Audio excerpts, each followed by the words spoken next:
Hi friends, మీరు ఎప్పుడైనా ఉడతల్ని చూసారా? చాలా ముద్దుగా ఉంటాయి కదా. చిన్న చిన్న గింజలు తింటూ, మొక్కలు తింటూ, ఆకులు తింటూ పర్యావరణానికి ఎంతో మేలు చేస్తూ ఉంటాయి. అడవులు విస్తీర్ణతను పెంచడానికి కూడా దోహదపడుతూ ఉంటాయి.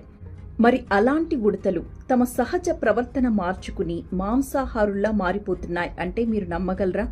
నమ్మే తీరాలి. జర్నల్ ఆఫ్ ఎథాలజీలో ఒక కథనం ప్రచురితమైంది. దీని బట్టి చూస్తే కాలిఫోర్నియా గ్రౌండ్ స్క్వర్ల్స్ అనే ఉడత జాతి పూర్తిగా మాంసాహారుల్లా బిహేవ్ చేస్తున్నాయట. ఓక్లాండ్లోని ఒక పార్కులో ఈ విషయాన్ని గుర్తించారు కొంతమంది సైంటిస్టులు. వాళ్ళు వెంటనే దీన్ని నమ్మలేదు. 2 నెలల పాటు వాటిని చాలా దగ్గరగా అబ్జర్వ్ చేసి గమనించింది ఏంటి అంటే, ఈ గ్రౌండ్ స్క్వర్ల్స్ అన్న ఉడత జాతి ఓల్స్ అనే ఎలక జాతిని వేటాడి వెంటాడి పట్టుకుని మరీ చంపేస్తున్నాయి. వాటి తలని వేరు చేసి ముండెల్లో ఉన్న మాంసాన్ని పీక్కు తినడం గుర్తించారు శాస్త్రవేత్తలు. ఇలా జరగడం ఇదే తొలిసారి అంటున్నారు.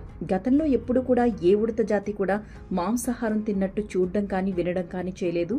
ఇది తొలిసారి ఇలా ఒక ఉడత జాతి మాంసాహారాన్ని తినడం గుర్తించడం అని అంటున్నారు వాళ్ళు.